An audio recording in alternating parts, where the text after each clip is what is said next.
Buenas tardes, saludo a la Junta Directiva de Aluex, también a Diego Quirós, a nuestro conferenciante de hoy, que está entre el público, ahora después subirá a pronunciar su conferencia, porque hoy también tenemos que hacer esta excepción y queremos saludar al presidente local de Cruz Roja Albacete, a Paco Pérez, y al equipo de profesionales de Cruz Roja que han tenido a bien acompañarnos y porque nos van a dar una pequeña información sobre esta gran entidad.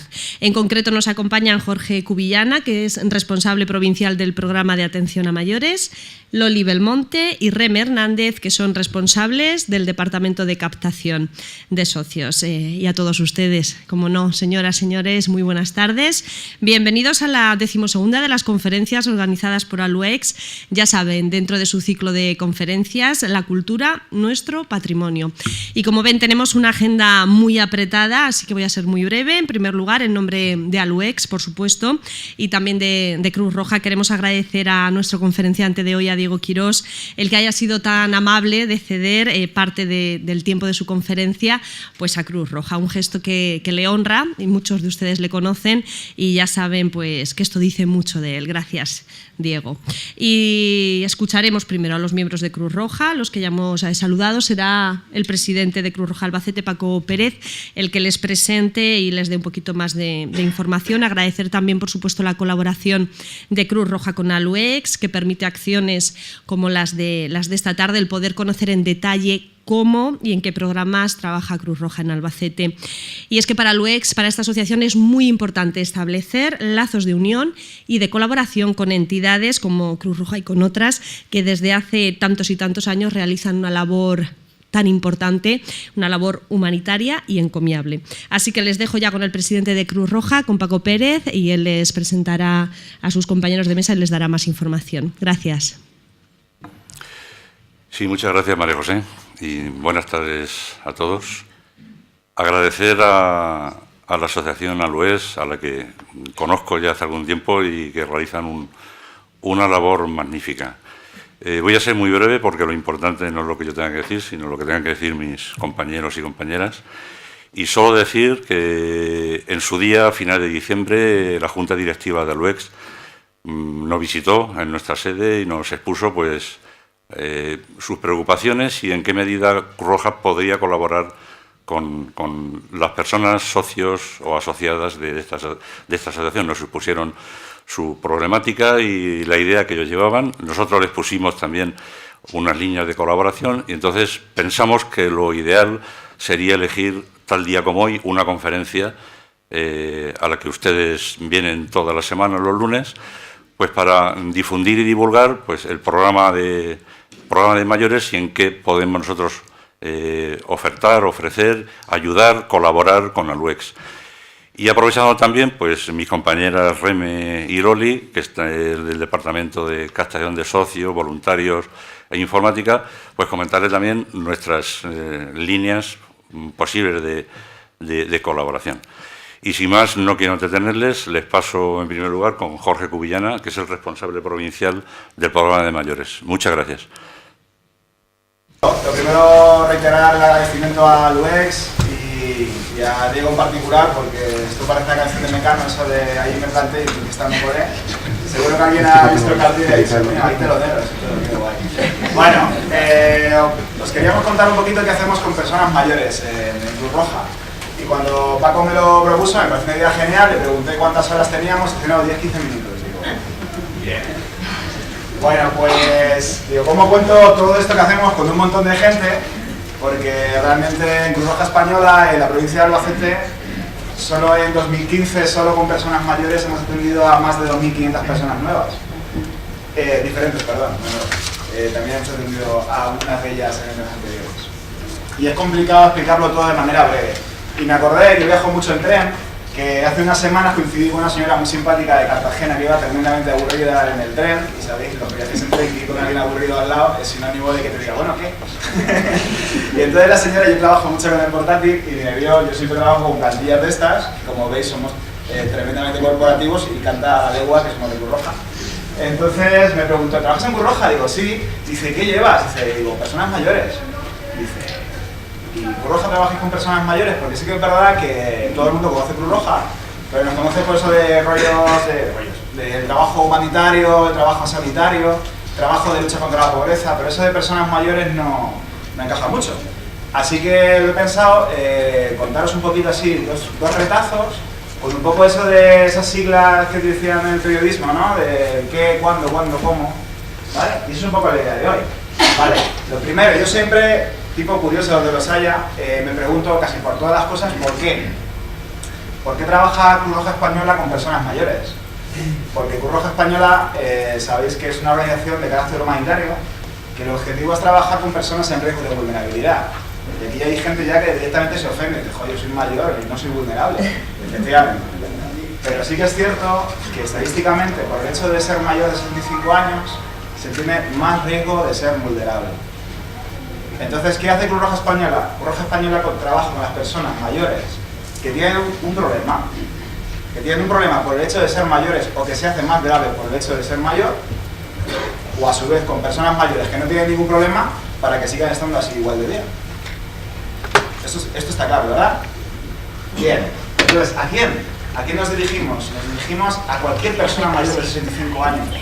Si sabéis, si conocéis un poquito de Cruz Roja, sabéis que tenemos uno de los principios que es el de imparcialidad, y realmente no distinguimos entre ni razas, ni colores, ni sexos, ni ningún tipo, ¿vale? Ni siquiera un nivel socioeconómico para la mayoría de las cosas. Porque entendemos que toda persona, por el hecho de ser persona, debería tener acceso y debería tener una cierta dignidad y ciertos derechos que, por desgracia, hay personas que no tienen. Vale. Y entonces, ¿qué es lo que hacemos con personas mayores? Mirad, hacemos un montón de cosas y lo que mejor que hacemos, o lo que mejor se nos da, es personalizar la intervención. Intentamos hacerle a cada uno su traje. A pesar de que llevamos unos números que dan mucho miedo, los 1000 y pico, 3000 y pico, que atendemos, al mismo tiempo intentamos siempre que se puede llamar a cada uno por su nombre. Y a cada uno sabemos lo que le pasa y lo que necesita. O por lo menos se lo preguntamos. ¿Y cómo conseguimos eso? ¿Cómo trabajamos eso? Lo trabajamos en 5 campos a través de 5 vías. Vale. ¿Qué 5 campos? ¿Qué cosas trabajamos con personas mayores? Trabajamos el área de autonomía personal. La autonomía personal, desde la persona que hay actividades básicas como comer o como asearse que no puede hacer sola, hasta personas que tienen una buena capacidad de hacer actividades básicas, pero que la autonomía la tienen limitada, porque por ejemplo están cuidando de una persona dependiente, normalmente un familiar, normalmente el esposo, y eso le impide poder hacer las cosas que quisieran cuando quisieran. Por ejemplo, venir a las charlas de UX. ¿Vale? También trabajamos con personas que su situación física le impide estar todo lo bien que pudiera estar. Porque no sigan hábitos de salud, porque no los conozcan, porque no estén motivados, o porque simplemente no los conozcan, o porque simplemente no los puedan hacer. O personas que tienen más difícil acceder a la pauta sanitaria, por ejemplo, porque no puedan ir a la lista del médico, o porque cuando se lo explica al médico lo que tiene que hacer no lo entienden. También estamos trabajando con personas que tienen deterioro cognitivo, sobre todo en fases leves y moderadas, porque entendemos que las funciones cognitivas, la función del lenguaje, la memoria, es algo que normalmente va asociado a la edad madura, no siempre, ¿vale? Ese deterioro, pero que se puede frenar, o que se puede ralentizar, incluso se puede mejorar. Y trabajamos por ello, ¿vale? También trabajamos por el estado anímico.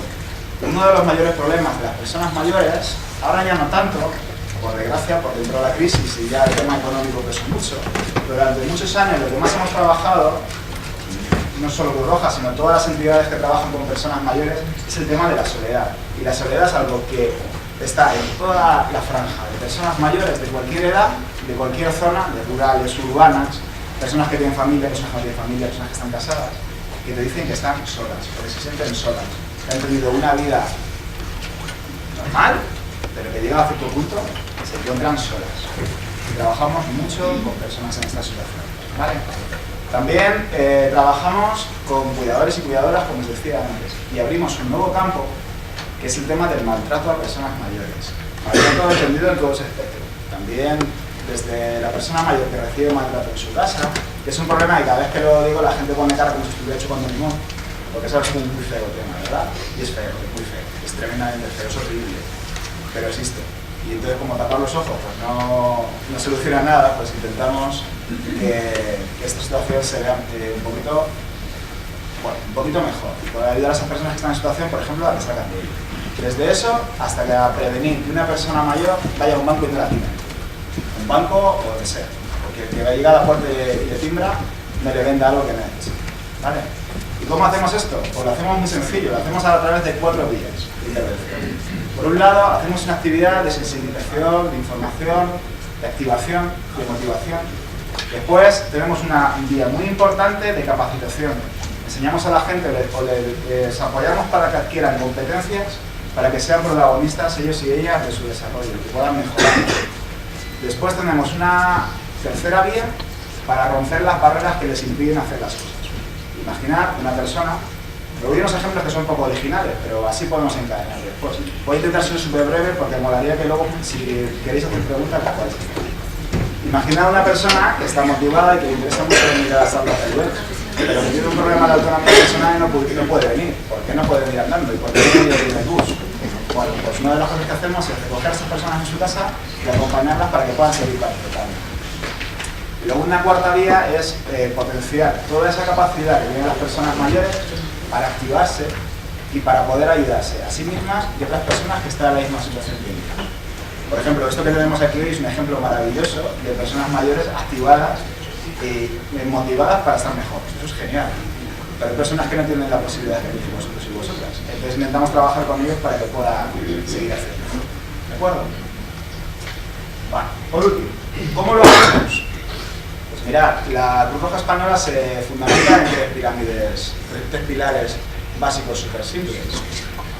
El primero es el voluntariado. Sabéis que Cruz Roja Española es una organización de voluntarios y voluntarias. Luego hay gente, como nosotros, que somos técnicos, que hacemos determinadas funciones que no pueden o es un poco lío que hagan voluntarios.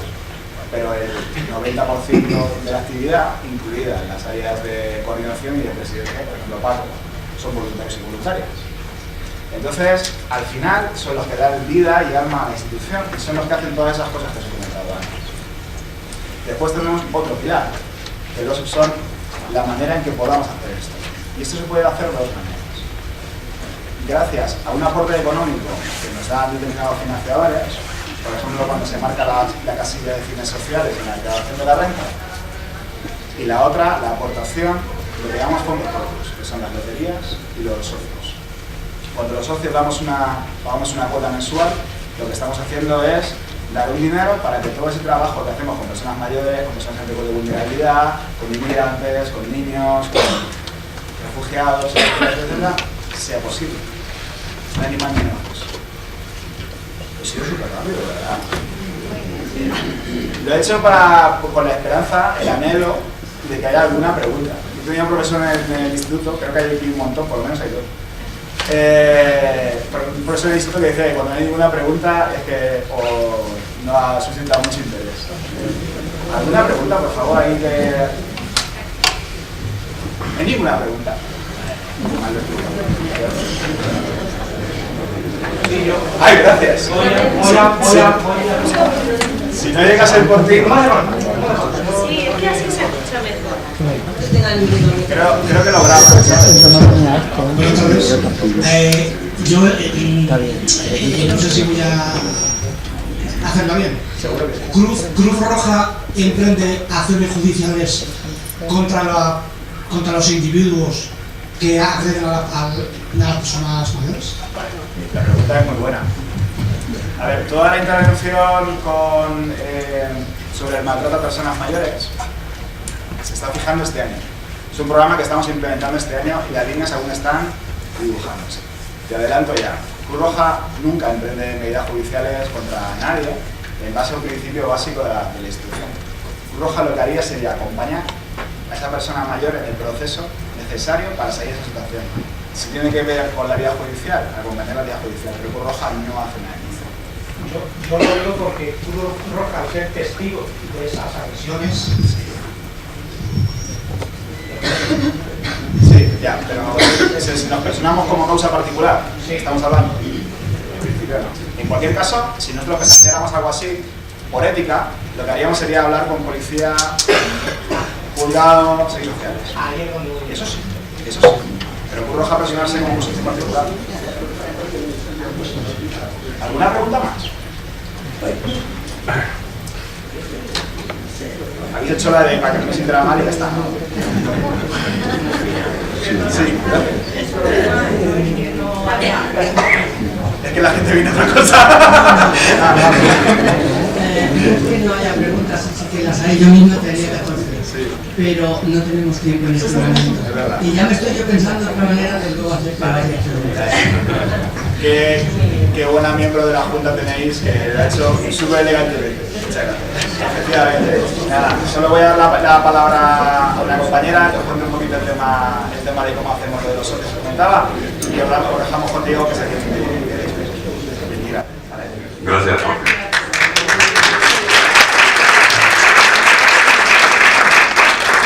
Les dejo muy brevemente con mis compañeras Loli Bermonte y Reme Hernández. A ver. Hola, sí. Bueno, nosotras somos técnicos del Departamento de Captación de Fondos. Jorge ya lo ha explicado todo estupendamente y deciros que Cruz Roja lo más importante que tiene son los voluntarios y los socios. Es la fuerza con la que tiramos para adelante, porque quien está ahí cuando con una persona apoyándola o acompañándola son los socios y los voluntarios. El voluntario es el que está prestando su tiempo, acompañando con mayores, con niños, repartiendo alimentos, haciendo bocadillos. Ese es el voluntario, pero el socio está ahí con una aportación económica. Desde 30 euros al año puede uno ser socio, un voluntario firma un compromiso y un socio firma una domiciliación bancaria. Es la diferencia. Pero bueno, cuando uno se hace socio o voluntario, se da cuenta que la Cruz Roja te la encuentras en cantidad de sitios. Cuando hay una cosa, ahí está Cruz Roja. Lo podéis ver en las noticias, en la tele o andando. Y deciros que Cruz Roja hace muchas cosas, pero hay muchas cosas que hace en silencio y que los socios, que seguro que aquí hay muchos socios, no llevan ahí una bandera, sino que son personas discretas, que luego te das cuenta que dice yo también soy socio o soy voluntario. Invitaros, que estamos ahí en la calle San Antonio, cuando queráis os explicamos cualquier proyecto, conocéis a Paco, está ahí, nosotras, y podéis rellenar cualquier boletín, que no os dé pereza, si es hoy mejor que mañana, pero cuando queráis estáis invitados. Y que es un placer y muchas gracias por habernos invitado a estar aquí.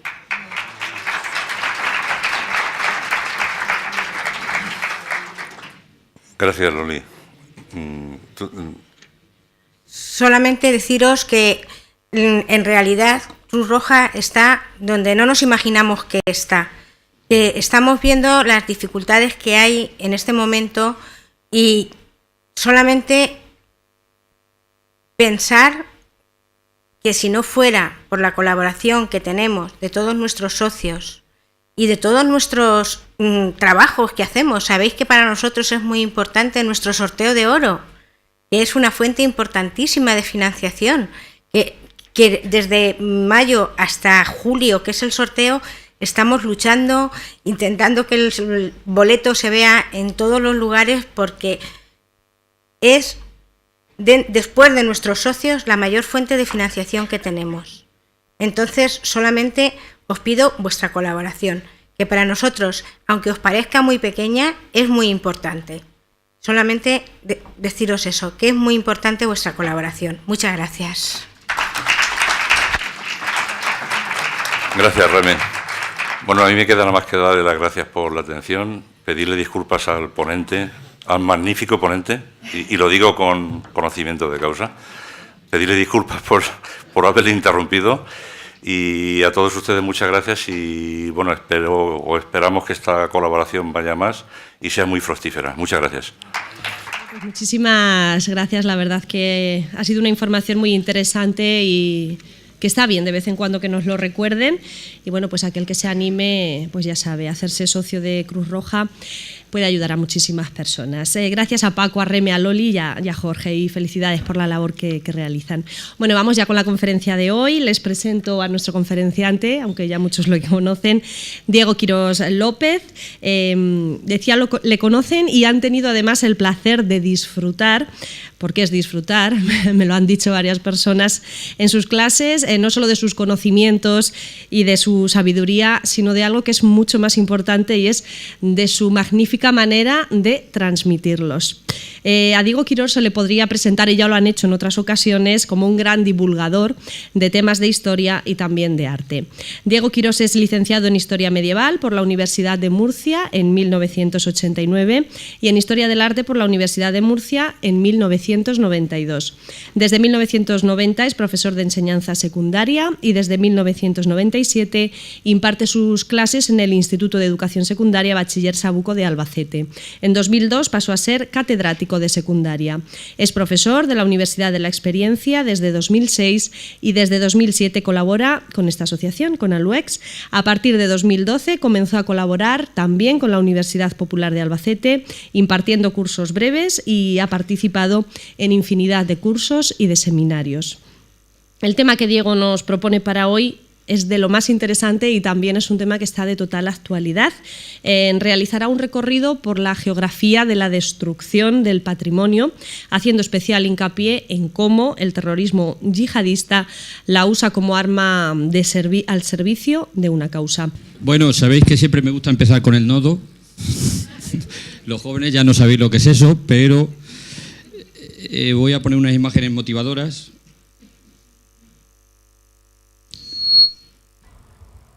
Dura un minuto nada más.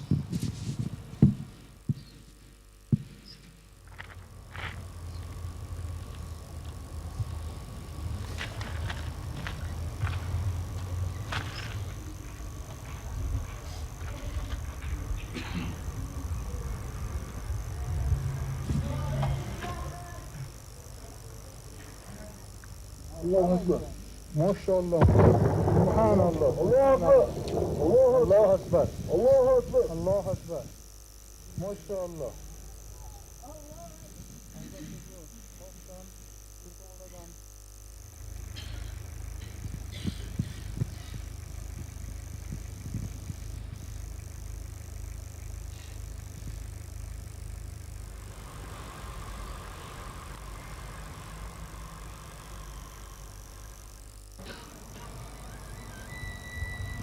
Otra vez.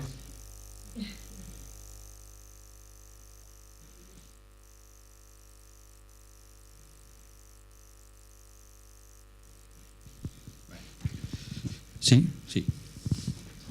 A mí me pasa como a Jorge, que yo no soy capaz de estar ahí sentado todo el rato.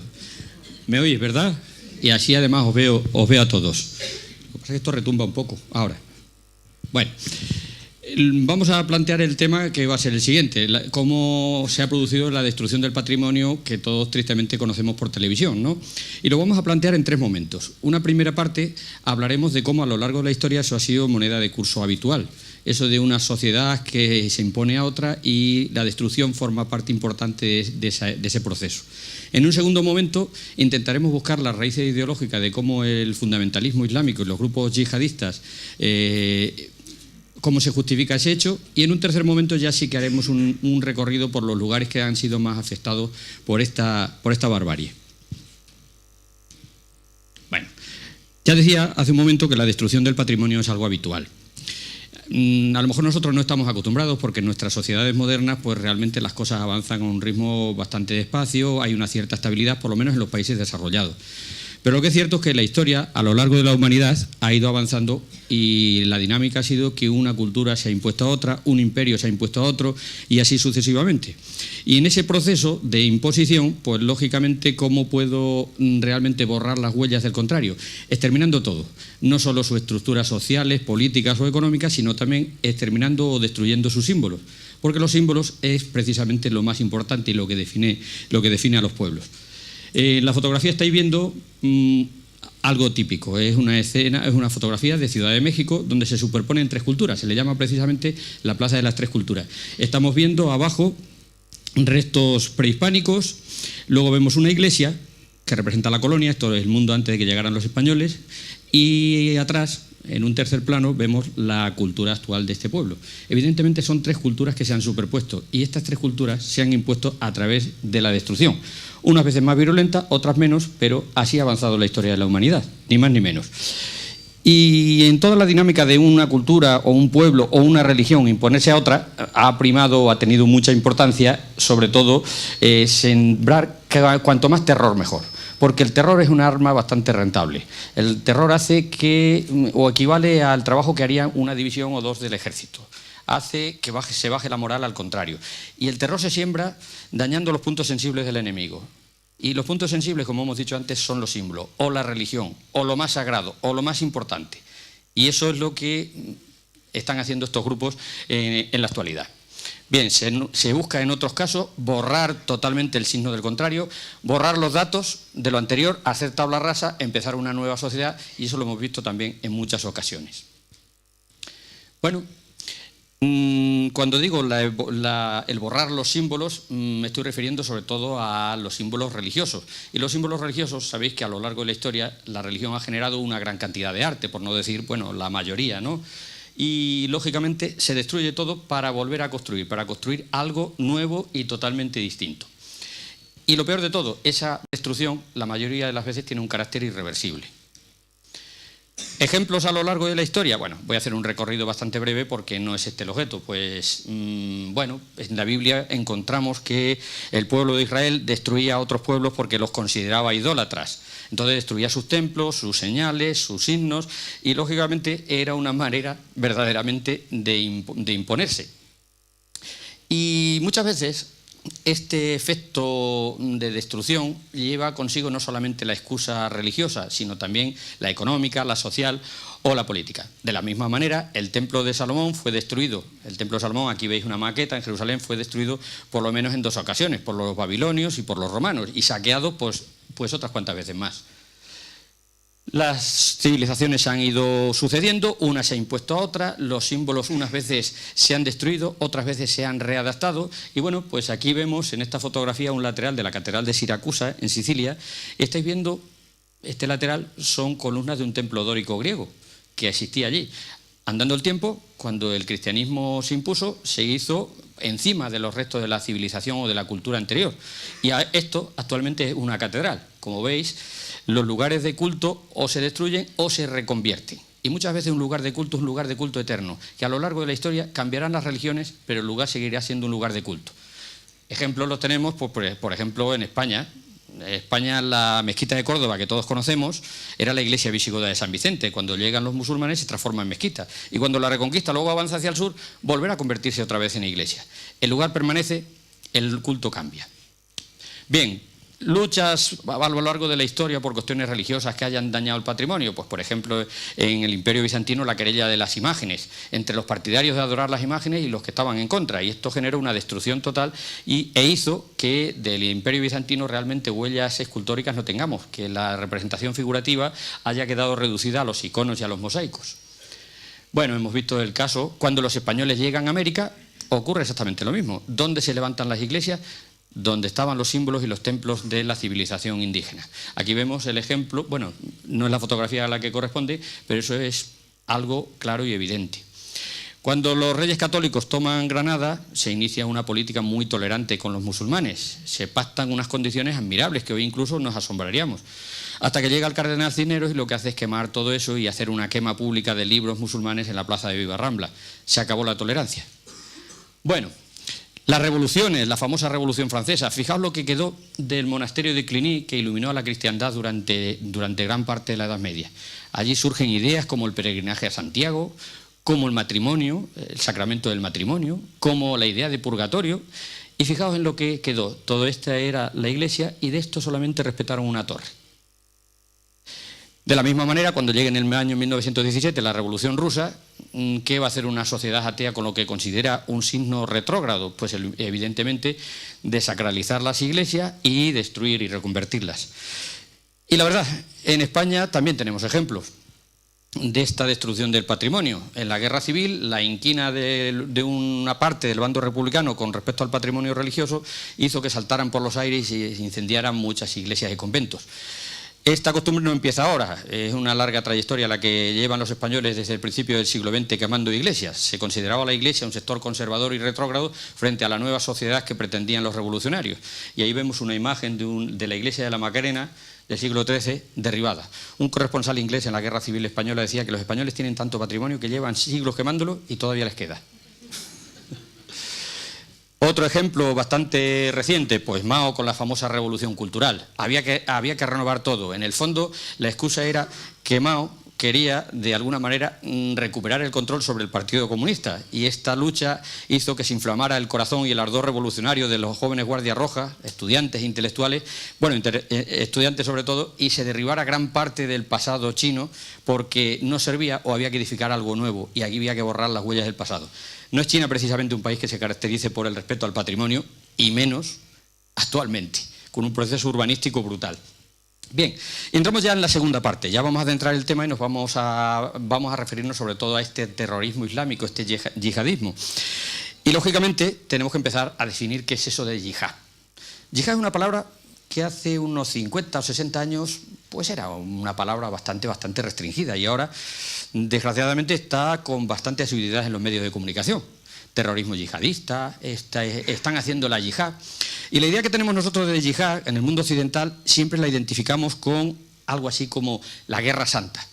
No es exactamente. El yihad es eso, pero es muchas cosas más. Es lo que vamos a ver. El término lo podemos remontar a los orígenes del Islam. Cuando surge el Islam como comunidad, en esa comunidad desértica, ya sabéis que Mahoma nace en la Meca, es mecano, no mecánico, y viaja, pues sabéis que allí inicia la predicación, el arcángel San Gabriel se le aparece, inicia una nueva predicación. Ahí, en su etapa en la Meca, por primera vez habla de yihad. Pero yihad en esa primera etapa simplemente equivale a algo así como a esfuerzo personal, esfuerzo interior, esfuerzo individual para luchar ¿contra quién? Contra el enemigo, que es uno mismo. El mundo de las tentaciones hay que dominar, etcétera, etcétera. Más tarde Mahoma huye de la Meca a Medina, y en Medina, o Yatrib, como se llamaba antes, es acogido por una tribu y tiene que enfrentarse al resto de las 12 tribus que son claramente refractarias a su dominio. Y Mahoma se juega la supervivencia de su comunidad, y entonces empieza a predicar de alguna manera que es relativamente justo emprender una guerra contra aquellos que quieren frenar a la comunidad o quieren atacarla o exterminarla. En ese momento surge un concepto que podemos llamar de guerra defensiva, pero inmediatamente cuando muere Mahoma y toma el mando los primeros sucesores de Mahoma, los califas ortodoxos, ahí de ser un carácter defensivo ya prácticamente pasa casi a un carácter ofensivo. Es una etapa de esplendor, de expansión. En menos de 100 años el Islam se extiende desde las fronteras de la India hasta el Océano Atlántico, y ese fenómeno que asombra a los historiadores solamente es explicable si tenemos en cuenta que dentro hay algo y que hay un motor que lo mueve. Y lógicamente la yihad tiene mucho que ver en eso. No quiero decir que sea todo, pero tiene mucho que ver. Entonces, como veis, desde el principio estamos viendo dos acepciones de la palabra yihad. Por una parte, una yihad que podemos considerar una yihad menor, que es la guerrera, y luego otra que se considera en algunos, para muchos estudiosos musulmanes, una yihad mayor, que es la yihad mayor, es la del interior, la primera, la de un camino de lucha consigo mismo contra las tentaciones. ¿Vale? Los dos términos se van a superponer y van a evolucionar. Pero lo que es cierto es que esta visión, que al principio puede parecer minoritaria, esta visión guerrera, con una cierta frecuencia sale a la palestra y ocupa grandes temas de actualidad en los distintos momentos del mundo musulmán. ¿Vale? Y bueno, aquí vemos el mapa de la expansión del Islam, con los primeros califas, lo vemos aquí en verde. Esta etapa para los musulmanes es una etapa dorada, una etapa de expansión, y a esta etapa es a la que quieren volver, ya lo veremos más adelante, los yihadistas. Y lógicamente, ¿qué movió todo? La yihad, pero la yihad guerrera, la acepción guerrera de la palabra yihad.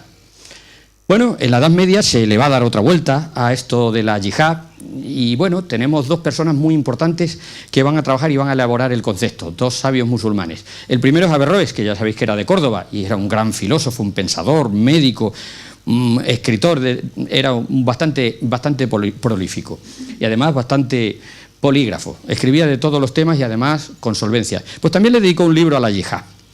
Y este hombre, tremendamente racionalista, y que gracias a él conocemos a Santo Tomás y todas esas cosas, perdón, conocemos a Aristóteles, fijaos lo que nos dice de la yihad. Viene a decir que la yihad debe tener un carácter guerrero, que debe obligar colectivamente, y esto es una novedad, a todos los musulmanes. ¿Y qué hay que hacer con los que no son musulmanes o no aceptan la yihad o el dominio musulmán, exterminarlos. Exterminarlos o someterlos a la esclavitud. Y si hay que elegir entre una cosa y otra, exterminarlos. Estamos en la Edad Media, no son los valores del siglo XXI. Bien, y luego otro personaje, daos cuenta que Averroes escribe 500 años después de la muerte de Mahoma. Y un segundo autor que va a ser muy importante se llama Ibn Taymiyya. Ibn Taymiyya habla de la yihad y dice que es importante por su carácter guerrero. Pero bajo mi punto de vista incluye una novedad bastante importante. La yihad no va a ser como hasta ahora solo contra el infiel, contra el idólatra, contra el que no adora a Mahoma, contra el que no acepta la dominación del Islam. La yihad también se puede dirigir contra los propios musulmanes. ¿Contra qué musulmanes? Contra aquellos que son considerados herejes o son considerados malos musulmanes. Con lo cual abre la puerta de que una yihad pueda ser dirigida también contra un dirigente musulmán. Esto es muy interesante porque estos grupos yihadistas se están dirigiendo también contra gran parte de los poderes políticos establecidos ahora mismo. ¿Vale? Bien, pues estos dos personajes van a conformar el concepto de yihad ya bastante elaborado. El siguiente paso, nos vamos al siglo XVIII. Habréis visto en los medios de comunicación que con bastante frecuencia se habla de salafismo y wahabismo, ¿verdad? No es ningún aperitivo japonés, ni chino, ni nada de eso, ¿no? Vamos a ver qué es eso. Para eso vamos a hablar de un señor que se llama Muhammad ibn al-Wahhab. ¿No es este? Este es un amigo suyo. ¿Quién es ese al-Wahhab? Pues al-Wahhab era un predicador musulmán. En el siglo XVIII, en ese momento, a Arabia Saudí estaba sometida al dominio otomano, que rechaza todo lo que está ocurriendo. Piensa que el Islam se ha desviado totalmente de su sentido original y que hay que volver a los orígenes. Y que hay que quitar todo aquello que estorba para la oración directa y la relación directa del hombre con Alá. Entonces una visión tremendamente rigurosa, tremendamente estrecha y que va a tener bastante influencia posterior. Este hombre fue famoso porque tenía un amigo, que es el que tenéis aquí, ahora sí, que se llama Mohamed ibn Saud. ¿Lo de Saud os suena de algo? Arabia Saudí. Es un país que curiosamente quiere decir, lo de Saudí quiere decir que la casa gobernante es la casa Saud. Bueno, pues el primer jefe del clan de los Saud, una tribu más de las que había en Arabia, cualquiera con el tiempo podía haber llegado al poder, pero llegaron ellos, establece un pacto, y estamos aproximadamente, es el año 1745, y establece un pacto. Y dice, yo soy un líder político y yo creo en lo que tú dices, vamos a establecer una alianza. Y así se mantuvo esta alianza hasta llegar al siglo XX. ¿Y en el siglo XX qué pasó? Pues que la casa de Saud, en el año 1932, se hizo con el control de los santos lugares, conquistó toda Arabia. ¿Y cuál es la visión que tiene del Islam? La visión wahabita. ¿Y qué es la visión wahabita? Riguroso entendimiento de la vida, rigurosa manera de cumplir todas las enseñanzas del profeta y, por supuesto, rechazo de todo aquello que se considera decadencia e influencia exterior, como por ejemplo el cine, como por ejemplo la música y como por ejemplo podríamos hacer un largo etcétera. Sobra todo en la sociedad, todo lo que entretenga al hombre de hablar con Mahoma. Y entre eso sobra también otras formas de ver el Islam que también subsisten dentro de la corriente mayoritaria sunita. Todo eso debe ser exterminado. Y eso es lo que ha hecho Arabia Saudí. En el siglo XX tiene lugar una cosa muy importante, que la Casa Saud llegó al poder con esta ideología o esta forma de entender el Islam, y otra cosa importante es que se descubrió bastante petróleo en Arabia Saudí. Y ya sabéis que el petróleo tiene una cierta importancia, aunque ahora esté barato, ¿verdad? Pues con los beneficios del petróleo, Arabia Saudí ha financiado la creación de mezquitas por todo el mundo musulmán, más que de crear hospitales, de crear mezquitas, y muchas, y estas mezquitas han reproducido esta forma tan estrecha de ver o de entender el Islam. ¿Cosas que sobran? Pues, por ejemplo, en algunas formas de ver el Islam también se rendía culto a algunos santos o jeques importantes que han aportado algo, a los sufíes que han iniciado un camino espiritual para aproximarse a Dios. Todo eso sobra. Y en la propia Arabia Saudí y en la propia capital, bueno, en la propia ciudad sagrada, en la Meca, también sobra todo aquello que tiene que ver con el propio Mahoma. Todo lo que distraiga al fiel del contacto directo con Alá, sobra. Os podéis imaginar estas ideas en la mente de los señores actuales, el efecto que van a tener, ¿no? Y ahora vamos a hablar precisamente de los hijos de Wahhab. Con esta ideología, bueno, se me ha olvidado deciros que es el salafismo. Salaf en árabe significa ancestro. Es volver a esa etapa dorada de los primeros califas, de los primeros sucesores de Mahoma. Entonces, salafismo y wahabismo no es exactamente lo mismo, pero se parecen bastante. Estas ideas van a tener una honda repercusión en el siglo XX, sobre todo en la segunda mitad del siglo XX, aunque la primera vez que se habla de repetir esto y volver hacia esa época dorada es precisamente con la Cofradía de los Hermanos Musulmanes, que es el primer movimiento integrista del siglo XX, que nace en Egipto en el año 1929 y hoy están vivos y además con bastante importancia. Y estas ideas, de aquí de estas ideas y de la predicación de estas ideas van a surgir grupos como los talibanes, os sonarán, ¿verdad? Los que han hecho la gracia esa que hemos visto al empezar, como los talibanes, Al-Qaeda, el Estado Islámico. Entonces estas ideas vienen de un sitio que se llama Arabia Saudí y de una ideología clara, ¿vale? Bien. ¿Y qué tiene que ver todo esto con la destrucción del patrimonio? Como sobra todo lo que interrumpe la comunicación o la oración entre el fiel y Alá, todo debe ser destruido. Nadie lo puede decir más claro de esta vertiente wahabita o de esta interpretación del Islam, como cuando pasaron por televisión este vídeo del Estado Islámico destruyendo las piezas del Museo de Mosul, el 27 de febrero del año pasado. Y salía una voz, salía un señor sin máscara ni nada que decía lo siguiente: musulmanes, los objetos que están detrás de mí son ídolos de pueblos anteriores al nuestro. Los asirios tenían dioses para la guerra, la lluvia, y se aproximaban a ellos a través de las ofrendas. El profeta nos ordenó deshacernos de las estatuas y las reliquias. Lógicamente todo lo que hay anterior al Islam no tiene importancia. Son idólatras y como huella de esos pueblos hay que borrarlas, hay que exterminarlas. Esta vertiente iconoclasta va a ser bastante definitoria de la situación actual de estos grupos. Bueno, una vez que hemos visto de dónde les vienen las ideas, vamos a ver cómo actúan y cómo operan.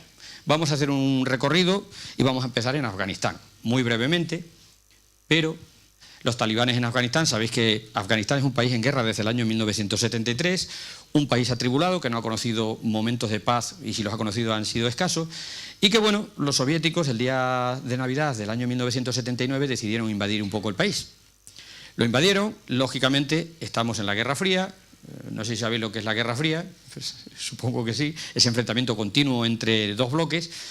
¿Qué manera tenía Estados Unidos de pararle los pies a los soviéticos en Afganistán? Una manera sutil, sin intervenir directamente para que eso no pudiera desembocar en una guerra nuclear. Pues una forma sutil. Mandó, en contacto con Arabia Saudí, entre los dos, crearon una idea que fue revolucionaria. Formar en las madrasas o instituciones de enseñanza coránica en Pakistán una casta de gente imbuido de estas ideas como fuerza de choque contra los soviéticos. Nacen los talibanes, que ya conocéis todos, ¿no? Entonces, ¿los talibanes son creación de Arabia Saudí? Sí. ¿Tiene que ver algo Estados Unidos? Bueno, digamos que Bin Laden no hubiera existido si no hubiera existido un interés detrás. O hubiera existido, hubiera tenido bastante menos alcance. Bueno, estos, después del hundimiento de los soviéticos y la retirada del país a partir del año 85, entre el 85 y el 89, se hicieron con el control del país y lógicamente aplicaron la Sharia, la ley islámica, la interpretación estricta del Corán, y lo demás ya lo sabéis. Dos colosos que de 1500 años, testimonio de la antigua civilización, de la ruta de la seda y de la religión budista que se extendió por estos lugares, pues bueno, estaban en el valle de Bamiyan y decidieron saltarlo por los aires. ¿Por qué? Porque ofendían a Dios, era incompatible con un estado como era el estado de los talibanes. Eran de un gran valor histórico, uno de ellos medía 50 metros de altura, el otro 38, y ya en el año 98, la destrucción fue en el 2001, pero ya en el 98 ya se la tenían un poco jurada. Lo intentaron, no lo consiguieron y luego más tarde volvieron a las andadas. Se sabe que uno de los budas estaba pintado de rojo, están tallados en roca arenisca directamente en el acantilado, es decir, no es una estatua que se ha llevado ahí y se ha metido en una hornacina.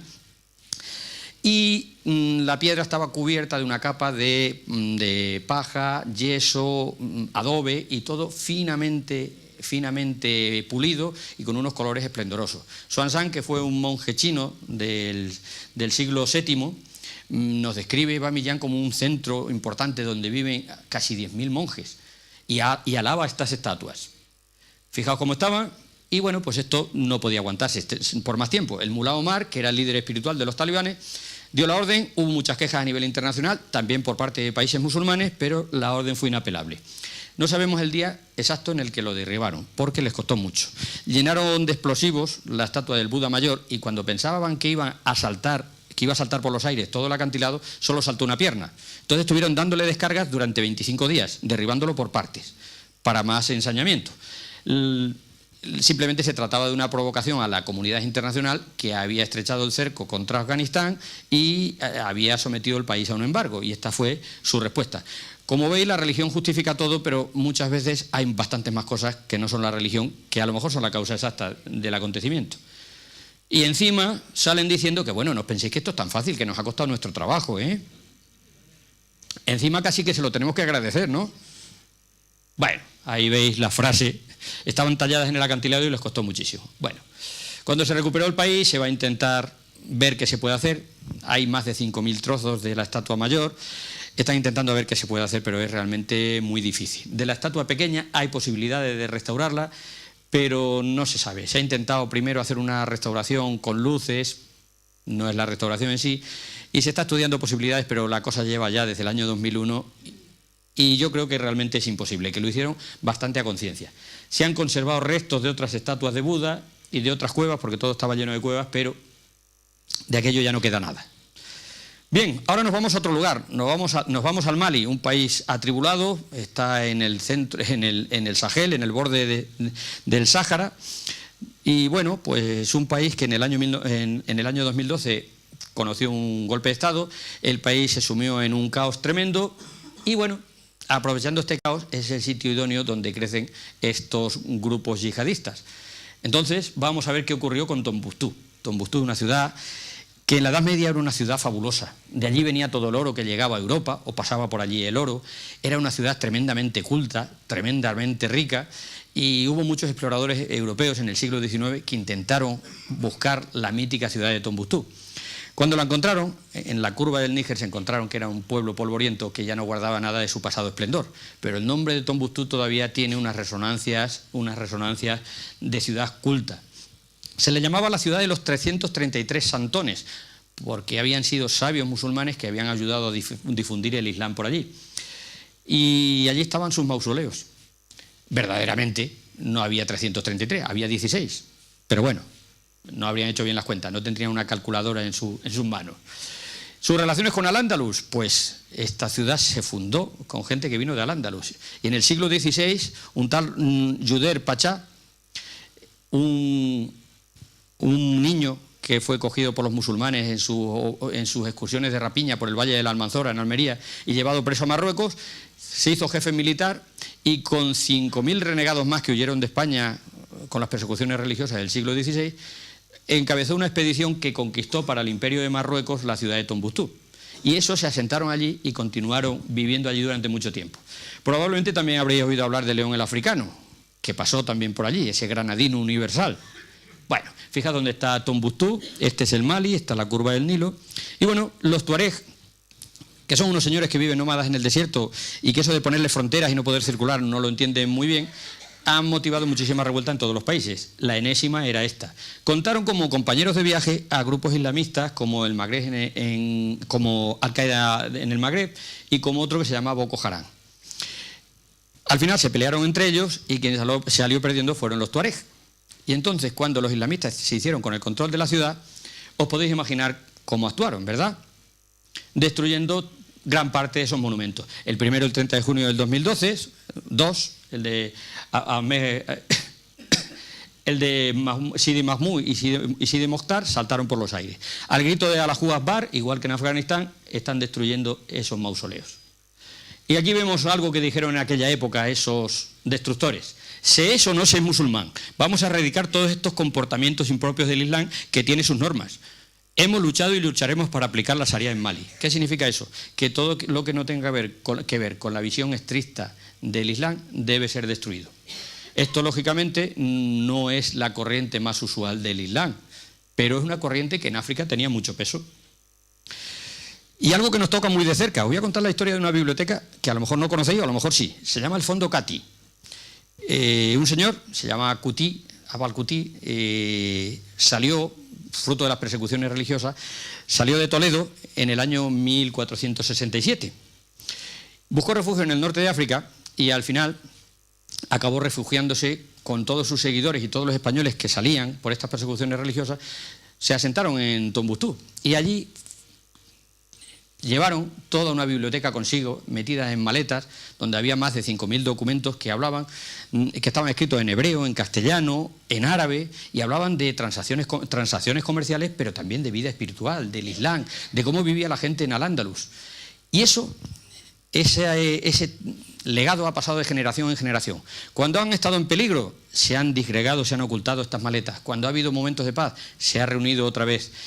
Y ha estado a punto de caer en manos de esta gente. Si no es porque lo escondieron, y cuando el ejército francés y el de Mali lograron recuperar la ciudad, salió otra vez a la luz y se montó otra vez la biblioteca. Ahora creo que quieren hacer una instalación permanente de algunos documentos en Andalucía. La Junta de Andalucía ha pagado allí las instalaciones para la nueva sede. Y este señor, veis, es el titular, el heredero de este linaje. Cuenta, muy curioso, dice: salimos de España siendo blancos y al final nos hemos hecho negros. Ya sabéis lo que es el mestizaje y el cruce de gente. No puede ser más gráfico la historia de esta gente.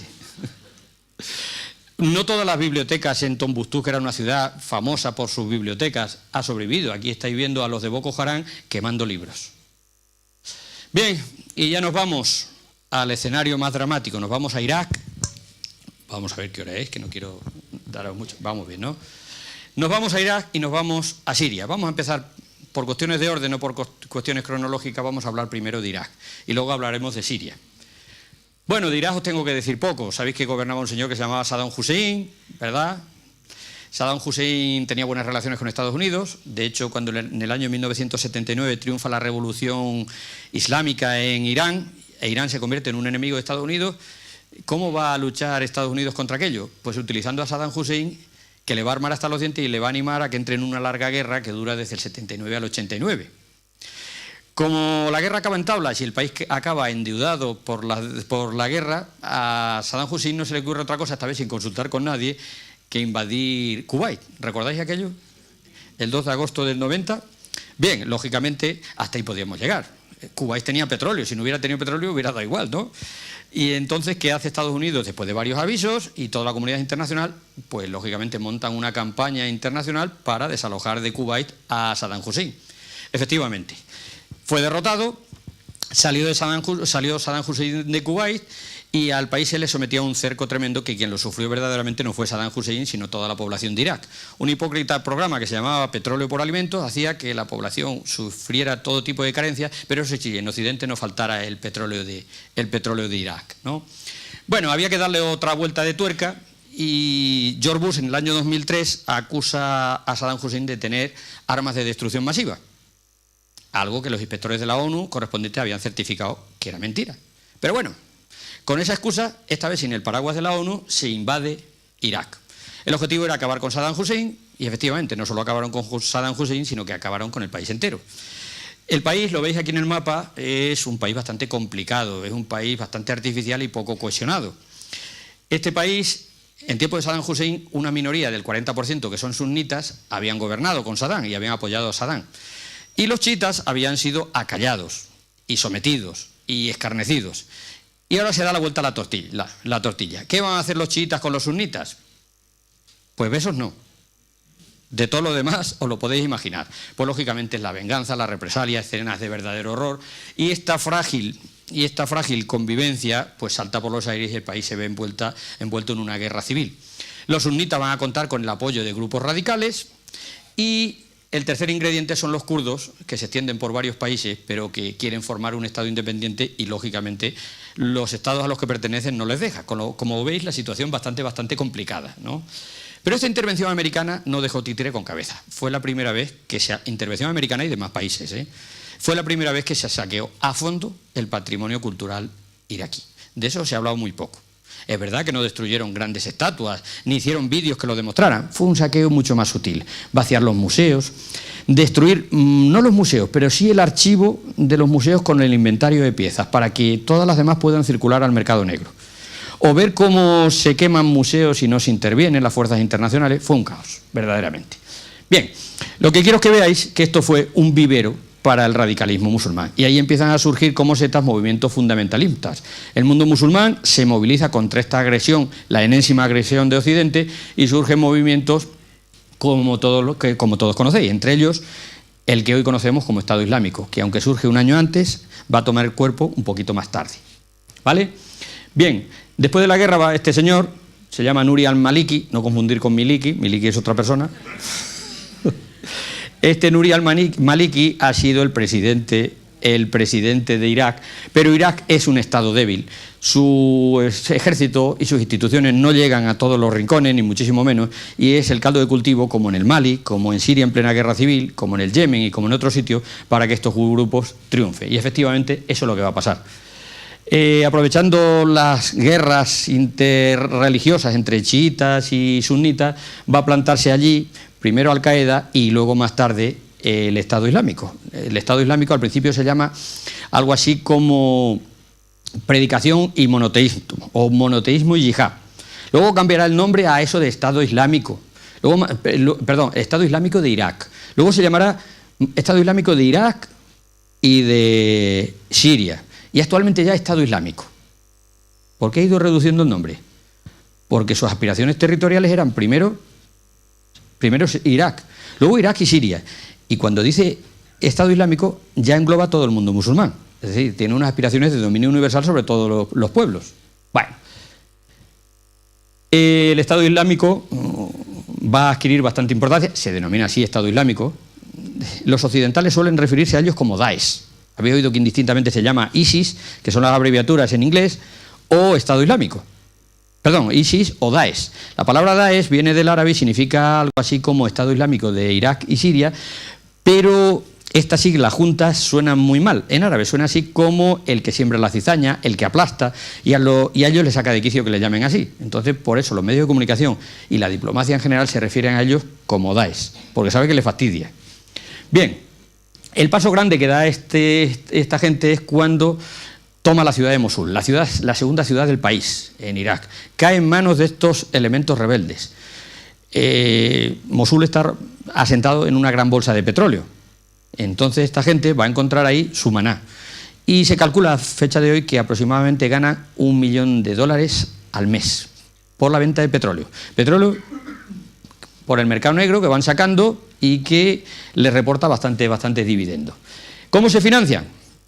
Bueno, vendiendo el petróleo, imponiendo impuestos, valga la redundancia, a los pueblos que dominan, sometiendo a extorsiones, secuestrando gente y, por supuesto, vendiendo piezas de arte de incalculable valor que están poniendo en el mercado. Ya lo hacía en Estados Unidos, a las principales galerías de arte, les está diciendo que tengan cuidado, que están llegando muchas cosas de Irak y, lógicamente, estas antigüedades mesopotámicas lo que hacen es engrosar todavía más las arcas del Estado Islámico.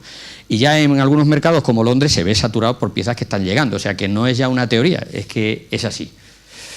Bueno, es así, pero ellos realmente critican las imágenes, ¿verdad?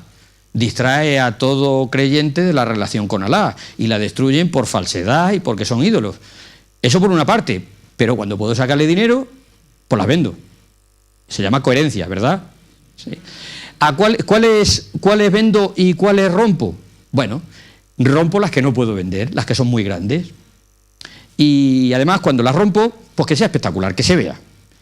Y las demás se meten en cajones antes de saquear un yacimiento, antes de destruir un yacimiento, hay varios camiones, se llevan todo lo que pueden y sale por la puerta de atrás. Y luego sí, las cámaras de televisión ven saltar por los aires. Bueno, este es el panorama, lo que veis en verde es lo que domina el Estado de Irak, el ejército de Irak. Mentira, Tikrit ya ha caído y están relativamente cerca de Bagdad. Esta es la zona de los kurdos, esta es la zona que controlan tanto en Irak como en Siria. Y bueno, esta es la lista de todo el patrimonio destruido, pero lo vamos a ver ahora uno por uno. Vamos a empezar con Hatra, una ciudad que fue destruida el 7 de marzo del 2015. Era una ciudad muy importante, fue una de las capitales del Imperio Parto y se encontraron los restos a mitad del siglo XIX. Era una ciudad amurallada, como podéis ver por esta vista aérea, y en el centro un lugar para santuarios. Bueno, pues ante las cámaras de televisión fue dinamitada y saltó por los aires. Fijaos los detalles, es un lugar muy curioso, una ciudad que cuando se abandonó ya no fue habitada, por eso se conserva muy bien, no ha sufrido modificaciones posteriores y es el encuentro entre el arte oriental y el arte occidental. Vemos influencia griega y helenística y romana, ¿lo veis? Y bueno, los señores se dedicaron a romper, como veis aquí. Bueno, pues todo esto saltó por los aires. Esta es de las pocas imágenes que se conservan, que he encontrado yo, mejor dicho. Y ahora voy a hablar del imperio asirio, ese imperio espectacular que floreció desde el siglo XIII a.C. hasta el siglo VII, con ciudades como Nínive, Asur, Ninrú, Jorsabad, etcétera, etcétera. Este imperio poderoso y también sanguinario, en esto hay un cierto juego, ¿no?, cierto paralelismo, pues curiosamente el imperio asirio, su núcleo originario, era la zona alrededor de Mosul. Una vez que toman Mosul, ¿qué va a pasar con todas estas ruinas únicas de todo del pueblo asirio? Que va a saltar por los aires. Además, una voladura controlada y perfectamente emitida en televisión. Nínive, la capital más importante. Estos eran los restos de la muralla, una muralla de 12 kilómetros que se conservaba. Bien, se conservaba y Saddam Hussein también restauró lo que le dio la gana y como le dio la gana, pero bueno, se había conservado bastante bien. Fue excavada en el año 1847 y afortunadamente, esto no lo diría yo casi nunca, gran parte de sus restos estaban en el Museo Británico. Digo afortunadamente porque se han salvado de la quema, ¿no?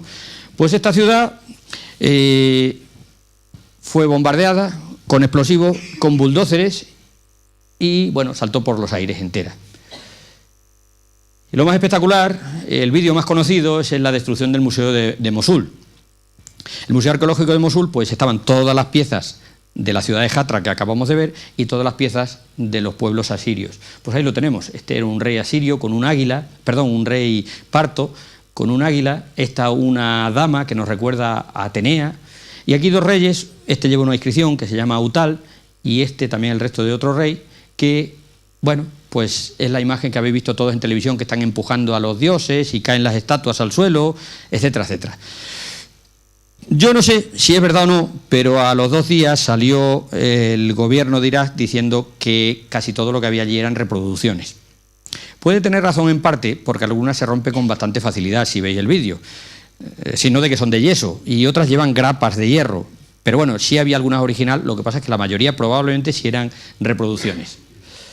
Luego fueron contra Ninrú, y de Ninrú, allí aquí veis cómo fueron los ingleses los primeros que se llevaron ya cosas. De Ninrú quedaba bastantes pocas obras de calidad, pero se conservaba la ciudad relativamente bien. 7 kilómetros de muralla y 15 metros de altura. Se conservaba relativamente bien. Fijaos cómo era la ciudadela, y aquí vemos en el vídeo, porque gran parte de lo que aparece en ese vídeo del Museo de Mosul acaba con esto, con esta imagen que habla precisamente de esta ciudad, de la ciudad de Ninrú. Fijaos cómo se ensañan con estos lamasus, estos toros alados, antropocéfalos, con cuerpo de toro, cabeza de hombre, alas de águila y rabo de león. También saltó por los aires. Jorsabad, no me voy a detener en muchos detalles, pero Jorsabad era de todas Dursa Rukin, en tiempo de Sargón II, en torno al año 722-705 a.C. Era la ciudad más excavada, la más conocida del norte del reino asirio, y el palacio mejor conocido, el palacio de Sargón II. Aquí lo veis, una reconstrucción con un figurado, torre escalonada, 7 templos, y esto que vemos aquí es solamente la zona del palacio, que estaba aquí arriba. Esta zona se conocía menos. Bueno, pues saltó por los aires. La barbarie se detiene solamente en las ruinas antiguas que pueden herir a Occidente y le puede provocar y sembrar el terror, el desconcierto, la desmoralización. No. También va contra los musulmanes. Santuarios sunnitas y chiitas también se lo lleva por delante. Santuarios chiitas, pues aquí tenéis la tumba de un santón en Husainiyya, cerca de Tel Afar. Como es un santón y nadie debe distraer al creyente para adorar a Alá, pues simplemente saltó por los aires. Y si salta por los aires mezquitas, ¿pensáis que iglesias pueden saltar también? Bueno, podemos hacer una lista, pero el cristianismo en Mosul estaba bastante implantado desde hacía bastante tiempo, por lo menos 1400 años. Y aquí vemos el monasterio de San Elías, que tenía 1400 años de antigüedad y que saltó por los aires. ¿Cómo sabemos que es verdad? La imagen es un trucaje, es un montaje, o bueno, la forma que tenemos de comprobarlo es con la fotografía aérea. ¿Veis el antes y el después? Quien quema libros acaba quemando personas. Estos directamente queman personas primero y luego queman libros, o simultáneamente, les da igual, no llevan mucho orden. Este fue el asalto a la biblioteca de Mosul. Una biblioteca impresionante, todos los sabios y la gente importante de la ciudad había donado sus volúmenes a la biblioteca. ¿Y qué hicieron? Entraron y todos los libros que no tenían que ver con Alá y el Islam, todos fueron sacados a la plaza y quemados. Algunos documentos tenían hasta 2000 años de antigüedad, otros tenían 1000 años y todo se perdió. Luego fueron al día siguiente a la biblioteca de la universidad. Fueron con el carnet y sacaron los libros, ¿no? Podéis imaginar. Bueno, y ahora ya pasamos a Siria. Siria, ya sabéis que un régimen muy personal por parte de Bachar el-Assad va a generar que esta famosa primavera árabe del año 2011 llene al país de esperanza para derrocar al tirano. No fue así, el tirano no dio marcha atrás y el país se vio sumido en una guerra civil tremenda. Guerra civil que interesa a mucha gente. Le interesa a Estados Unidos, le interesa a Arabia Saudí, le interesa a Rusia y bueno, le interesa a mucha gente, pero menos a los sirios, parece que a casi todos. Contra el gobierno de Bachar el-Assad surgieron un sinfín de grupos guerrilleros, muchos de ellos fundamentalistas, y bueno, pues la situación es verdaderamente caótica. Situación caótica igual a caldo de cultivo ideal para la propagación del terrorismo yihadista. Bueno, pues ahí veis el país con los principales yacimientos y aquí en Siria es difícil saber si los que han roto una cosa ha sido el ejército, ha sido este grupo guerrillero, ha sido este grupo islamista o este. De lo que tenemos constancia a ciencia cierta es lo que ha ocurrido en Palmira. Bueno, aquí veis la ciudad de Alepo antes y después de la guerra. Como veis, esta es la mezquita Omeya. Se construye 10 años después de la mezquita de Damasco, que es la primera, la que marca de tendencia cómo van a ser las mezquitas a partir de ahora. Y bueno, pues está bastante destrozada. Y bueno, esto saltó por los aires uno de los minaretes, como vamos a ver ahora después. La fortaleza de Alepo, que ha conocido personajes como Saladino y tiene una historia de casi 2000 años, pues ha sido destruida. ¿Veis el cerco de las murallas? Esta torre voló por los aires. La muralla no ha sido afectada, pero arriba sí. Fijaos la vista aérea. Aquí hay un teatro romano, había un montón de ruinas espectaculares.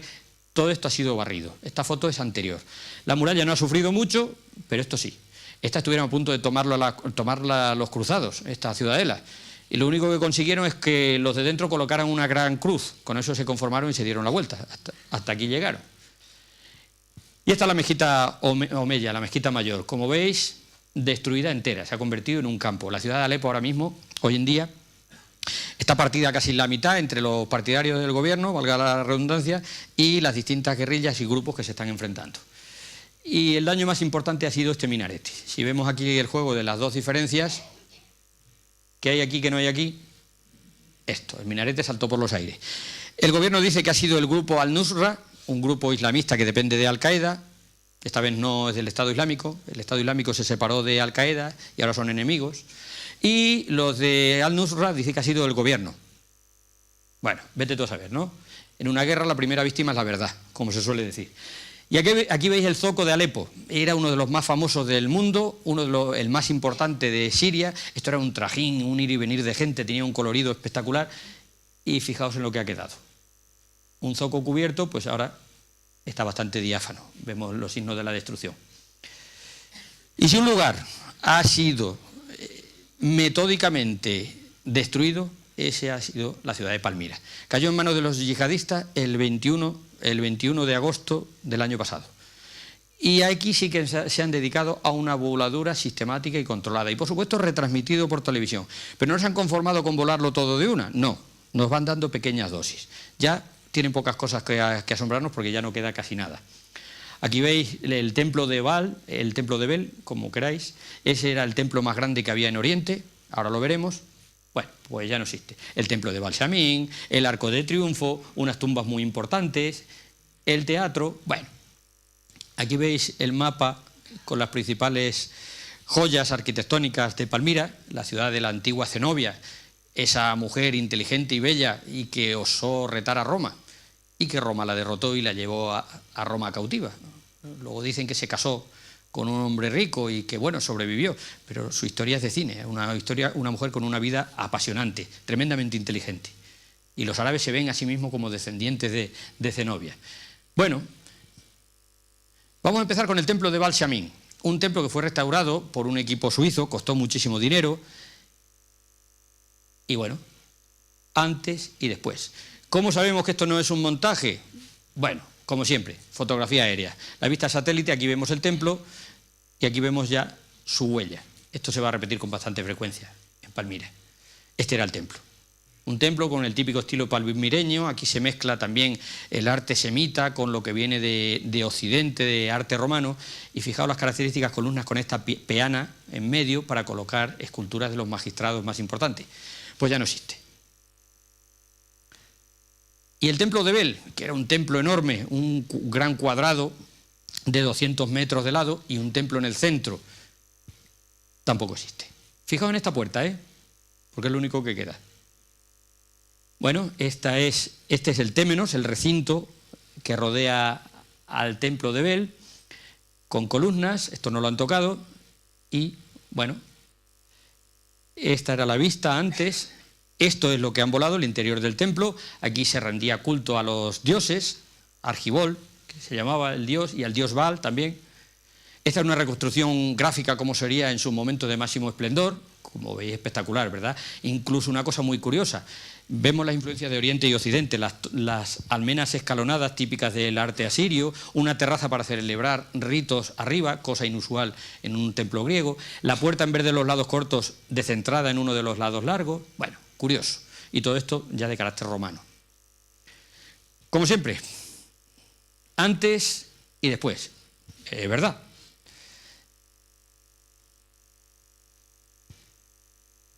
Esto es lo que ha quedado. Brutal, esto lo reconstruyeron los franceses cuando Siria fue un dominio, un mandato francés. Les costó mucho, la verdad que la restauración no era muy buena en algunas partes, pero bueno, era una joya. Ahora es muy difícil poner eso en pie. Y aquí quiero rendir tributo a este hombre, a Jaleh al-Assad. Este hombre es uno de los arqueólogos más reputados de Irak. Dedicó su vida a salvar el patrimonio, a sacar de la tierra el patrimonio de su país. Lo vemos con una escena típica palmireña, estos bustos funerarios. Bueno, de Palmira, antes de que cayera en manos de los brigades yihadistas, se llevaron todo lo que podían sacar el ejército, todas las obras de valor, se cree que están fuera, pero no se pudieron llevar a este hombre. Y este hombre cayó en manos de los yihadistas. Con 82 años le torturaron para que revelara dónde estaban escondidas las joyas de Palmira. Él no lo sabía, lógicamente, probablemente no había ningún escondrijo, y como castigo pues no tuvieron otra cosa que colgarlo de una de las columnas de Palmira. Vio como la obra de su vida moría con él. Si algo había en Palmira importante era el arte funerario. Unos edificios en forma de torres, por dentro espectaculares, con varios niveles donde se enterraban los palmirinos. Y había bustos como el que acabamos de ver. Bueno, pues también esta era la más famosa, la torre de Lakbel. ¿Qué queda? Aquí veis la huella, ¿lo veis? Perdón, la imagen, y aquí ya no está. Lo han volado todo, sistemáticamente, no todo el mismo día, ya digo, para que el efecto mediático sea más abundante. De lo último que tengo noticias yo que hayan destruido en Palmira es este arco de triunfo que abría la gran vía columnada. Fue destruido el 5 de octubre. No tengo fotografía. ¿Y falta qué hace, podéis decir? ¿Verdad? Nos lo imaginamos. Bueno, estoy terminando ya. Un león que lucía en la puerta del Museo Arqueológico de Palmira, el león de Al-At, de, 1100 años de antigüedad probablemente tenía. Pues nada, lo dinamitaron. Se ven las reconstrucciones y pillaron a un traficante de antigüedades que iba con un camioncete y aprovechando el caos, había saqueado varias tumbas. Iba con su camioncete y lo pillaron, le echaron el alto. Cogieron las imágenes, por supuesto las machacaron, en lo que estamos viendo aquí, y a él le dieron 1000 latigazos. Las haría.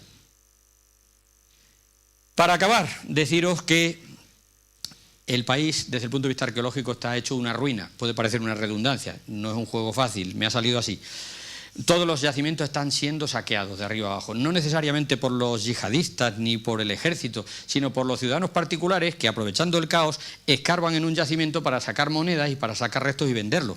Y lo que hacen es destruir el yacimiento, porque cuando eso llega al mercado no se sabe en qué contexto ni se puede saber. Y eso es un daño bastante irreparable. Pues esto es el ejemplo de Dura Europos, una ciudad en las orillas del Éufrates, y desde arriba se ve todo lleno de agujeros. Esos son pozos que hacen la gente de la zona para sacar dinero.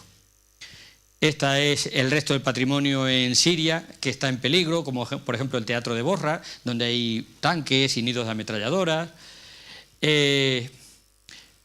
Por ejemplo, las trincheras que han puesto en el yacimiento de Ebla. El ejército no ha tenido otra ocurrencia que poner trincheras en el propio yacimiento. Ahí aparecieron, el primer abecedario que se conoce de la historia apareció aquí en Ebla, fue explorado por los arqueólogos italianos. O el puente colgante de Deir ez-Zor, también asaltado por los aires. Y bueno, menos en nada, lo que os voy a hablar es de, esta es la última diapositiva, de qué se puede hacer contra todo esto. Desgraciadamente, recuperarlo no. Recuperarlo desde el punto de vista físico. Pero hay un proyecto bastante interesante a nivel internacional que exhorta a la gente que está en Irak a que manden fotografías de todo, para con esas fotografías montar una reconstrucción digital.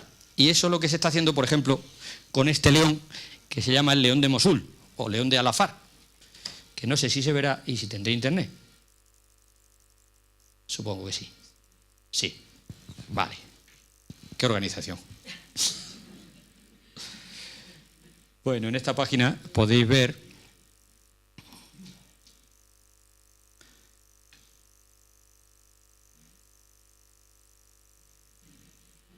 ya acaba.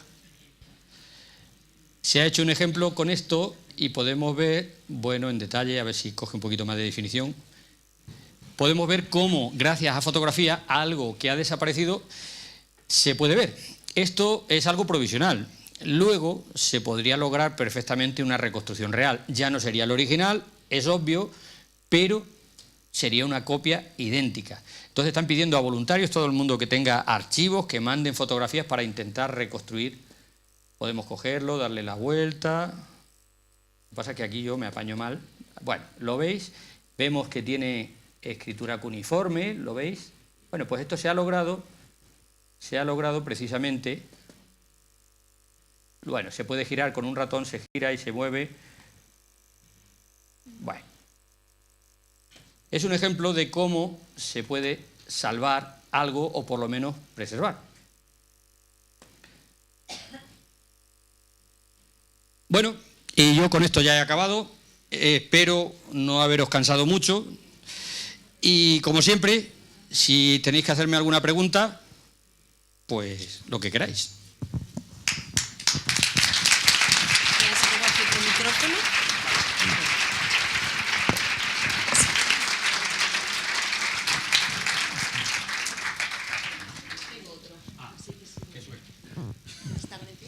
Sí.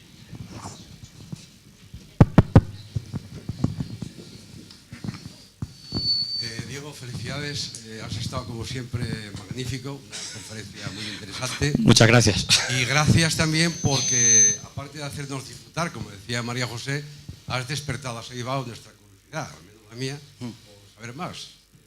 Quedaríamos aquí otra hora, como mínimo. Hay que cenar. Y ya, por supuesto. Bueno, nos has hablado de la colección, que simplemente yo la llamaría pillaje, saqueo, barbarie. Esta debida al fanatismo, al terrorismo, en definitiva, ¿no? Algo que es nuestro, de toda la humanidad. Es lo que quedará como obra de hombre. Lo destruye, claro. Pero hay otro tipo de exploración que es, digamos, de guante blanco.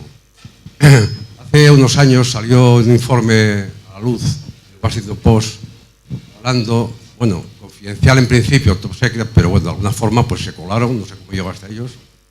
Que por cierto que luego quedó la llama muy apagada porque alguien influyente, imagino que hacía al Pentágono, quien fuera, ¿no? Logró poco a poco ir acallando.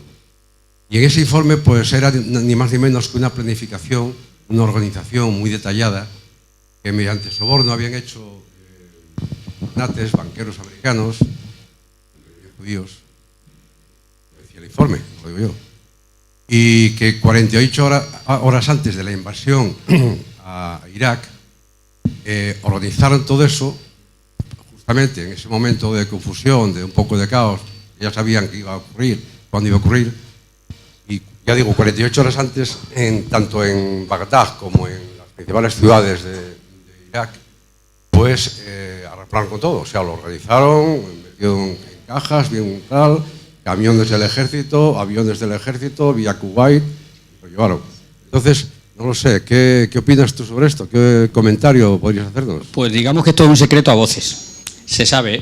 Precisamente he hecho no puedo hablar de todo porque lógicamente el tiempo es muy limitado, pero el primer pillaje fue en la convulsión de la guerra Irán-Irak y detrás estaban, y se descubrió, organizaciones internacionales.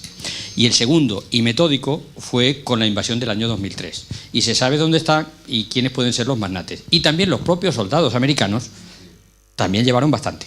Y cuando la policía en Estados Unidos ha seguido el rastro y da con algún alto jefe militar, ahí se acaba la pista. Pero sí, digamos que es un secreto a voces y además son muy profesionales, saben perfectamente cómo lo tienen que hacer y saben cuáles son las joyas más importantes. No es una casualidad que entren en un museo y que no vayan a la más importante o a la más grande, sino que desaparezca precisamente la que más valor tiene. Y que los archivos, lo primero que destruyan del museo sean los archivos, para que no puedan seguir el rastro. No es una casualidad. Evidentemente, si nadie los comprara fuera, no se daría esto. Está claro. Nada. Sí que nos tiene que haber quedado ya ni ganas. Enhorabuena, no sé si me voy a saber explicar. A mí me hubiera gustado que usted no hubiera hecho esta... Porque no se habría hablado... Ojalá. Esto. Yo me vuelvo a la historia... Si Mahoma, los profetas que lo sucedieron, o los líderes religiosos de ahora hubieran hecho otras leyes que hubieran sido igualitarias, pues esto no se había destruido. Y para mí lo más importante, la igualdad entre mujeres y hombres existiría en la sociedad árabe. Y no sé si me he explicado bien. Sí, lo que pasa es que eso es historia ficción. ¿Qué hubiera pasado? Sí, nosotros tenemos que basarnos en lo que en lo que hay, y en lo que hay no hay más. Y con respecto a la mujer en los países árabes, bueno, pues es un tema bastante espinoso en el que daría para mucho. Pero ahí se mezclan la religión, los valores culturales, políticos. Sería para otra cosa. Pero de todas maneras puede ser una idea. Para el año que viene. Nada.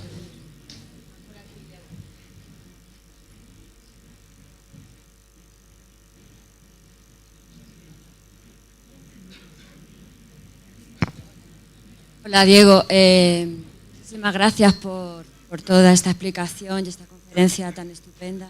Quería hacer una pequeña observación. Estamos yendo con un sentimiento de tristeza y quizá provocado por lo que nosotros consideramos... un poquito, ¿se oye mejor ahora? A lo mejor si me quito el micro se oye todavía mejor. Bueno, desde mi punto de vista, estamos viendo lo que ha hecho un grupo, estamos llamándole grupo yihadista, pero es un grupo terrorista, es una minoría dentro de una comunidad que es la musulmana, que en su mayoría nadie está de acuerdo con lo que está pasando, y simplemente me gustaría decir que son muchos millones de musulmanes en el mundo. Pues nada, comentar que este es un grupo de locos, probablemente subvencionados por capitalismos, por sionismo, por Estados Unidos y demás, y que toda esta gente, incluso en la interpretación del Corán, hay una de las suras del Corán que dice: quien mata a un inocente es como si matara a toda la humanidad. Entonces, que tengamos un poquito, desde el punto de vista de que los musulmanes y el Islam, que significa sometimiento, y el Islam es una religión de paz, que esto no es una cosa de ellos, sino una cosa de una minoría subvencionada, drogada y que están locos perdidos. Nada más. Tienes razón en todo. Es un grupo muy minoritario. De los 1.600 millones de musulmanes, ellos pueden ser un 0,00 algo. Lo que pasa es que están haciendo muchísimo daño. Y sí te voy a decir una cosa, el Islam es una religión de paz también. Es que las religiones son complicadas y a veces contradictorias.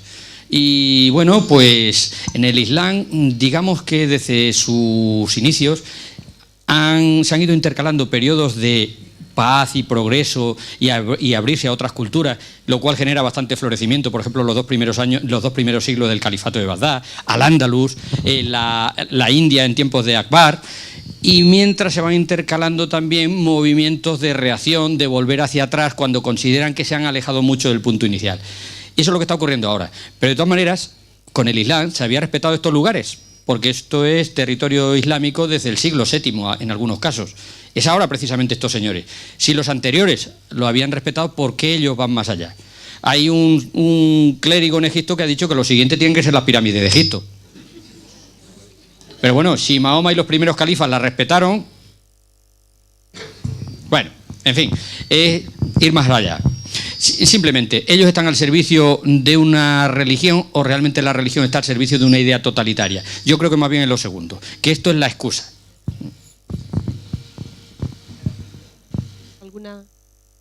¿Alguna pregunta más? No hay ninguna pregunta. Para terminar, a mí sí que me gustaría formularle una. Claro. Hemos visto en una de las diapositivas que usted mismo se formulaba una pregunta en Afganistán en concreto y decía patrimonio de Afganistán o patrimonio de la humanidad, por hacerlo extensible a todos los países. Por supuesto. ¿Cómo se podría conseguir preservar todos estos monumentos que fueran Pues patrimonio? es difícil. Es difícil porque precisamente todos estos lugares son patrimonio de la humanidad porque están, no porque sean, que lo son, sino porque está decretado por la UNESCO. ¿Y cómo se puede preservar todo esto? Es muy difícil, porque la ONU no dispone de una fuerza de intervención ni sus medidas de presión son lo suficientemente contundentes para que no se haga. Realmente, lo descorazonador de todo esto es que no hay una solución a corto plazo, ni muchísimo menos.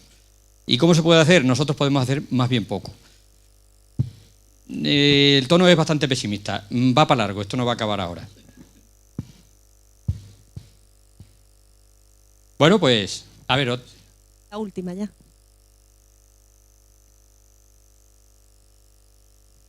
¿Por qué si Estados Unidos no tuvo reparo en invadir cuando estaba Husseini, por qué no lo hace ahora, que parece bastante más necesario? Porque aprendió. Le fue tan mal, fue tan caótico, tan desastroso y fue tan impopular la cantidad de muertos que viajaban en cajas hacia Estados Unidos que dijo una y no más Santo Tomás. Entonces, meterse ahora tenía que ser muy gorda para que lo hiciera. Porque ha aprendido de lo que hizo en Afganistán, que sembró el caos, después de traer aparentemente la paz, y en Irak, si esto no hubiera ocurrido, también vamos a hacer un poquito de especulación, si esto no hubiera ocurrido, probablemente no hubieran llegado tan lejos estos grupos yihadistas también. Es la reacción lógica a una intervención foránea. ¿Qué pueden hacer los gobiernos? ¿Qué se puede hacer? Pues la solución está desde dentro del Islam. Pero este odio y esta forma de ver tan extremista que ha sido enseñada durante décadas, a corto plazo no tiene una solución. Pero la solución evidentemente la tendrían que dar los propios musulmanes. Es decir, nenico, ya está bien, quítate de en medio. Pero, ¿quién tiene valor para eso, para enfrentarse a un poder totalitario?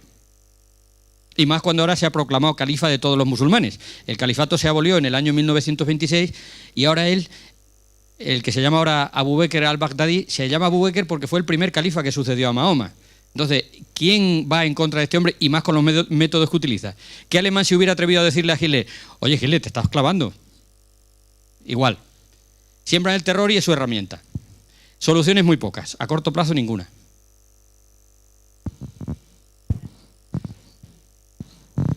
Muchísimas gracias.